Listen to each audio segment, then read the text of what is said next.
நம்மளுடைய நண்பா நண்பிகள், நம்மளுடைய ஜென்சி கிட்ஸ் எல்லாரையும் தற்குறிகள்னு சொல்லி வாங்கி கட்டிக்கிட்டு இப்போ அவங்களாம் தற்குறி எல்லாம் கிடையாது, அப்படிலாம் அவங்கள கூப்பிடாதீங்க. அவங்க சங்கிகள்லாம் கிடையாது, அப்படிலாம் அவங்கள கூப்பிடாதீங்கன்னு சொல்லி ஒரு குரல். யாருடா அந்த குரல் அப்படின்னு பார்த்தா, இப்போ ரீசண்டா அறிவு திருவிழான்னு ஒன்று நடத்தினாங்கல்ல, சாரி அவதூறு திருவிழா. அதுல அவங்க தலைமையே குழப்பற மாதிரி, அறிவு கண்ணை திறந்து வைக்கிற மாதிரி ஒருத்தர் பேசியிருக்கிறார். அவர் யாருன்னா அது அவங்களோட எம்எல்ஏவே. அந்த எம்எல்ஏ யாருன்னா நம்மளுடைய கொள்கை தலைவர்களில் ஒருத்தரான மக்கள் சேவகர் அஞ்சலை அம்மாளோட சொந்தக்காரர். என்னடா இது இப்படி ஆகி போச்சு, டிவிகேக்கு சப்போர்ட் பண்ற மாதிரி நம்ம கட்சியிலேருந்தே ஒரு குரல் வருதுன்னு சொல்லி தலைமையில் ஃபுல்லாக கன்ஃபியூஷன். அந்த கன்ஃபியூஷன் இதோட நிற்காது. அந்த ஆதரவு குரல் ஒரு வீடு விடாம, ஒரு இடம் விடாம, எல்லா இடத்துலையும் எல்லா வீட்லையும் இன்னும் பலமா எதிரொலிக்குதான் இல்லையான்னு பாருங்க. சும்மா பிளாஸ்ட் தான்.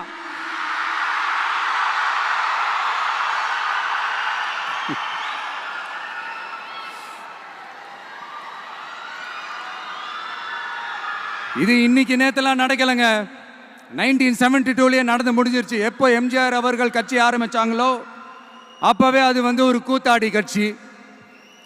எப்போ எம்ஜிஆர் அவர்களுக்கு பின்னாடி அத்தனை மக்கள் திரண்டு நின்னாங்களோ அப்பவே அது ஒரு கூத்தாடி கும்பல். நடிகர் கட்சின்னு சொன்ன ஒருத்தர் அதுக்கப்புறம் எம்ஜிஆர் கூடயே போய் சேர்ந்துட்டாரு.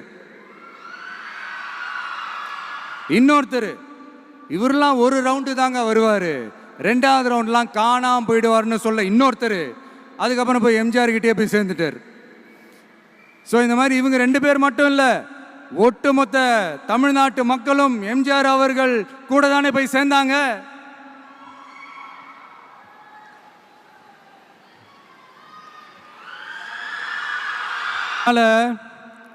இது வரலாறு. இந்த வரலாறு நம்மளை விட அவங்களுக்கு இன்னும் நல்லாவே தெரியும். அதனால தான் பார்த்தீங்கன்னா 53 வருஷமா அதே கதறல்கள். கூத்தாடி கூட்டம், நடிகர் கட்சி, நடிகர் கூட்டம், இப்படி. மர்மயோகின்ற ஒரு படத்தில் அவருடைய கேரக்டர் பேர் கரிகாலன். அதில் ஒரு சூப்பர் டயலாக் ஒன்று சொல்லியிருப்பார். குறி வைத்தால் தவற மாட்டேன், தவறுமானால் குறியே வைக்க மாட்டேன்.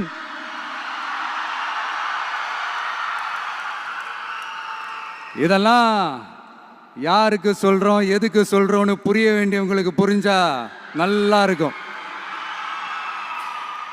ஏண்டா இந்த விஜய தொட்டோம்,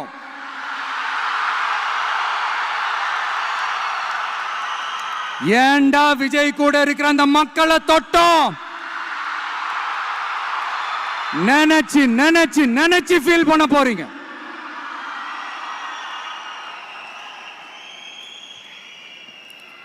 அப்புறம் நமக்கு இந்த அரசியல் புரிதல்லாம் இல்லை, அது இல்லை, இது இல்லை.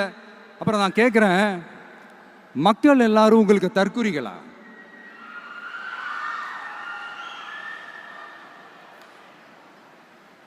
அதே மக்களோட ஓட்டு வாங்க போற நாம தற்குறிகள்னா, அப்ப இவ்வளவு நாள் அதே மக்கள் கிட்ட தானே நீங்க ஓட்டு வாங்கிட்டு இருந்தீங்க. அப்ப நீங்க